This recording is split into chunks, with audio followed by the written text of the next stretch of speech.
Salut tout le monde, j'espère que vous allez bien, en tout cas moi ça va parfait. On se retrouve en ce dimanche pour vous présenter les petits mangas que j'ai découverts cette semaine et les animés, les films d'animation. Je voulais vous expliquer pourquoi j'ai appelé l'émission le Toshokan. Alors tout simplement, ne m'en voulez pas, j'ai tapé bibliothèque, librairie et j'ai essayé de trouver l'équivalent japonais et ça me donnait Toshokan. Nice. Les férus de japonais me diront s'il est bon de changer le titre de l'émission avant le troisième épisode. Je voulais bien sûr un mot en rapport avec le Japon. Sommes-nous des bandeurs du Japon? Qui suis-je pour parler d'émission, vraiment, pour qui je me prends. Donc n'hésite pas dans la section commentaires à me dire ce que toi tu as découvert cette semaine, ça me fait plaisir de savoir et peut-être que je le présenterai.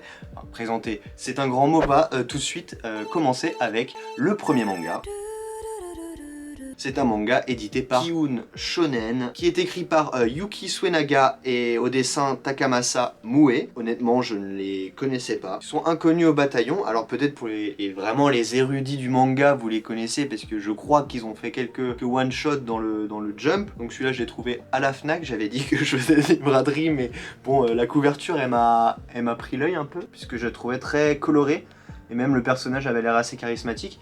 Et puis il y a un banderole, bon ils savent vraiment faire du marketing, moi je suis tombé en plein dedans parce que je suis un énorme pigeon. On peut voir recommandé par Eiichiro Oda qui dit j'adore. Alors à l'époque il avait recommandé The Promised Neverland, moi j'avais kiffé, du coup je me suis dit bah écoute si Oda conseille ce manga, on va y aller. Il dit j'adore, courage Akane, Oda. Voilà, il n'y a pas meilleur marketing quand tu veux lancer un manga, tu prends le créateur du manga le plus incroyable de tous les temps et tu dis qu'il a bien aimé ce manga. Et du coup comme un énorme pigeon je me dis bon bah et voilà je vais peut-être aimé, et au final j'ai bien eu raison parce que j'ai adoré. Alors voilà, j'ai adoré ce manga. Je vais vous lire ce qu'il y a derrière, donc le petit synopsis. Par contre, vous êtes d'accord que ça maintenant c'est un roman en fait, hein, c'est pas une explication de l'histoire. Donc il y a carrément 3 paragraphes. Quand j'ai lu avant de lire le manga derrière, en fait je me suis fait spoil. Il y a un gros plot twist dans le manga et il est mis dans le résumé. Enfin, faut donner envie aux gens de lire, mais t'es pas obligé de raconter toute l'histoire dehors. Du coup, ce que je vais faire, c'est que je vais vous lire que le premier paragraphe, puisque le deuxième spoil en fait le but de l'histoire. Pour la jeune Akane,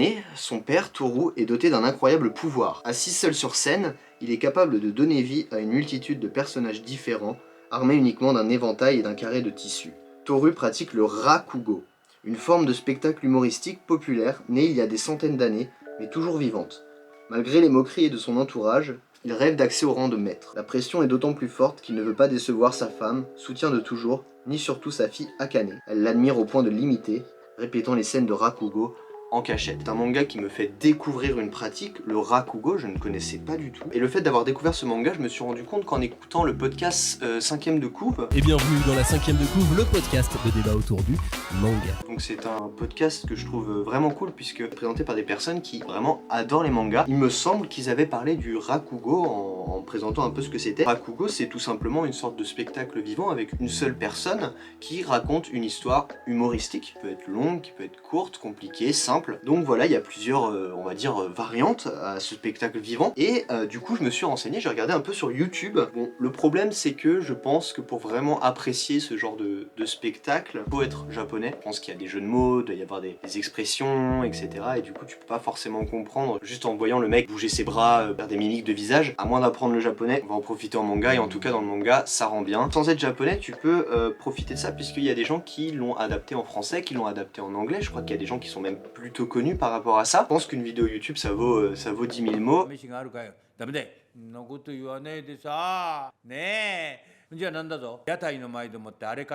Pour quelqu'un qui ne connaissait pas du tout le manga, il explique super bien ce que c'est la pratique et je trouve ça super intéressant et limite en fait ça me donne envie de faire du Rakugo. Après je vous avoue que si je devais faire du sport ou des activités en fonction des mangas que je lis, et bah j'aurais fait du volleyball, du cyclisme, du football, du basket, j'aurais même fait du karuta avec le manga Shiaya Furu, mais voilà, ils ont quand même tendance à nous donner envie de faire la pratique dont ils parlent dans le manga. C'est quand même une force, hein, vraiment je suis mais un pigeon. Voilà, je suis un pigeon. Prouve que l'histoire en tout cas elle se suit bien, l'action est bien, les dessins sont vraiment top.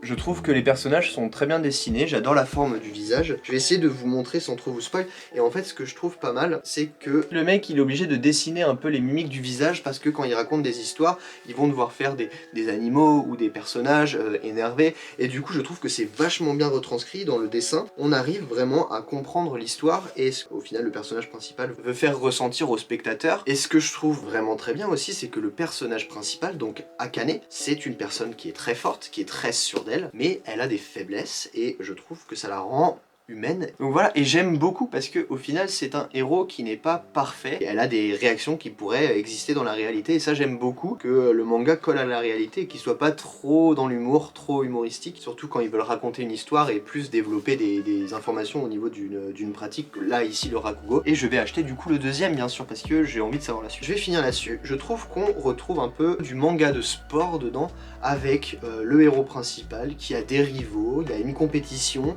autour d'un sport, d'une pratique, le maître qui apprend, il y a aussi l'entraînement pour développer ses capacités dans le Rakugo, va falloir qu'elle s'entraîne énormément. Je pense pas qu'il y aura 100 tomes comme One Piece, mais je pense qu'on peut au moins atteindre les 10 tomes, voire les 20 tomes, ça c'est fort, et j'adore, et j'ai très hâte de lire la suite. Je vous conseille Akane Banashi, conseillé aussi par Eiichiro Oda, si jamais vous ne savez pas quoi lire. On va enchaîner avec le deuxième et qui dit, bon je sais pas si tous les Toshokan se passeront comme ça, mais en tout cas aujourd'hui encore pour le deuxième épisode on a 2 mangas, 2 animés, et on va passer sur du coup un animé, et même je dirais même plus un film d'animation, puisque aujourd'hui je vais vous parler de Suzume. Alors encore une fois c'est pas une présentation, je vais juste vous dire que j'ai vu Suzume et que je vous conseille d'aller voir, mais des fois peut-être que je vais parler d'animé ou de manga que j'ai lu, que j'ai vu, et que je ne vous conseille pas d'aller voir, parce que je n'ai pas envie que vous perdiez votre temps. Suzume, il y a eu une énorme pub pour ce film d'animation, donc c'est un de ces films d'animation qui va dépasser en fait le cercle des simples fans d'animé, puisqu'il y a des gens qui sont pas du tout intéressés par les mangas, par les animés comme ça, qui vont aller le voir. Pour moi, le plus grand exemple de ce type de film d'animation, c'est Your Name, qui a eu un box-office monstre et qui était juste trop bien. Bon, il y en a qui n'ont pas aimé, moi j'ai bien aimé, mais bon ça c'est au goût de chacun. Et du coup Suzume c'est un film d'animation par Makoto Shinkai qui dure 2 heures. Donc voilà, il faut prendre quand même 2 heures de sa vie. Je vais vous lire bien sûr le petit résumé pour que vous voyez de quoi ça parle. Dans une petite ville paisible de Kyushu, une jeune fille de 17 ans, Suzume, rencontre un homme qui dit voyager à la recherche d'une porte. Décidant de le suivre dans les montagnes, elle découvre une porte délabrée trônant au milieu des ruines, seul vestige ayant survécu au passage du temps. Cédant à une inexplicable impulsion, Suzume tourne la poignée et d'autres portes s'ouvrent alors aux 4 coins du Japon, laissant passer toutes les catastrophes qu'elle renfermait. L'homme est formel, toute porte ouverte doit être refermée. Suzume s'est égarée où se trouvent les étoiles, le crépuscule et l'aube, une voûte céleste où tous les temps se confondent. Guidée par des portes nimbées de mystère, elle entame un périple afin de toutes les refermer.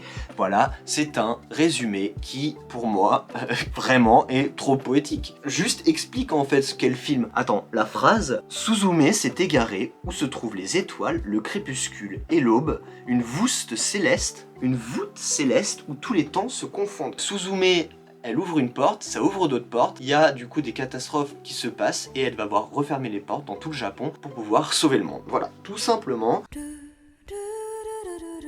Ça, pour moi, c'est un truc que tu dis à l'oral, mais pas forcément à l'écrit, mais on n'est pas là pour juger le résumé. Je pense que je vais faire assez simple et assez court pour ce film d'animation. Point positif, point négatif. Point positif, on a de l'humour qui est bien dosé, c'est pas trop. Il y a aussi une sorte de petit plot twist que j'aime beaucoup, ça je peux pas vous dire. Ça, vraiment, je vous dis qu'il y a un plot twist pour vous donner envie de regarder. Il n'y a pas de combat, hein, mais il y a une aventure pour moi qui se passe un peu dans tout le Japon, et j'aime beaucoup quand les gens découvrent un peu le pays et voyagent un peu comme ça sans vraiment savoir où aller.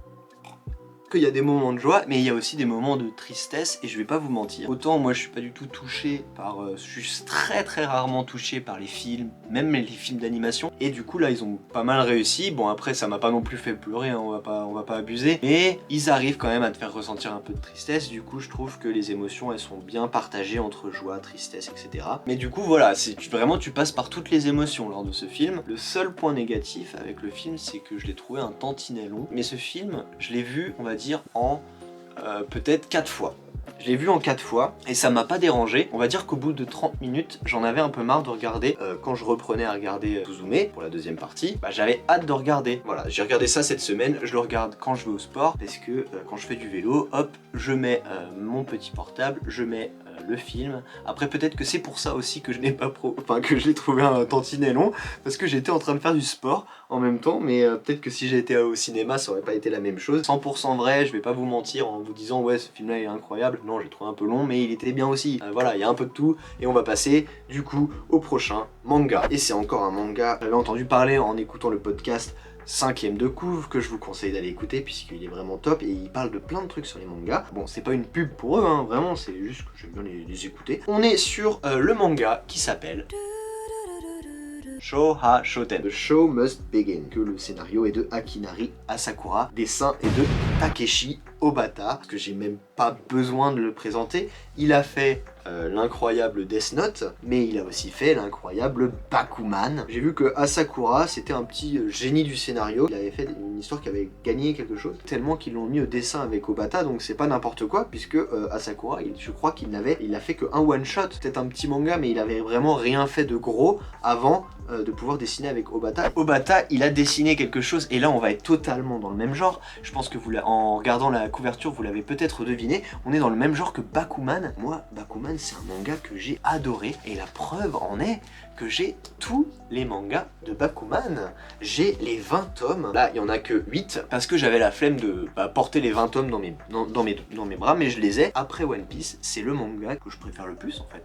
Un des mangas que je préfère le plus après One Piece, puisque je l'ai lu je sais pas combien de fois l'histoire, en animé je l'ai regardé 2-3 fois, je connais l'histoire, je connais tous les plot twists, je connais tout, mais pourtant ça m'a pas empêché de regarder je sais pas combien de fois, et c'est pour ça que j'étais content quand même d'avoir un manga différent, mais quasiment pareil, parce que on a quand même beaucoup de similitudes entre Shōha Shoten et Bakuman. Je vais vous lire le synopsis avant, comme pour chaque œuvre. Azemichi Shijima est un adolescent doté d'un bon sens de l'humour, mais qui ne se sent pas à l'aise devant les gens à cause de sa grande timidité. Taiyo Higashikata, lui, était un acteur de génie lorsqu'il était enfant et il est capable d'improviser comme personne. Même si ces deux lycéens aux personnalités différentes n'ont pas suivi la même voie, ils sont tous deux animés du même but, devenir les plus grands humoristes du pays. Voici l'histoire de deux jeunes gens qui luttent de toutes leurs forces pour réaliser leurs rêves en devenant les rois de la comédie. Tu changes doté d'un bon sens de l'humour par bon en dessin, change acteur de génie par scénariste de génie, devenir les plus grands humoristes du pays par devenir les plus grands mangaka du pays, et tu as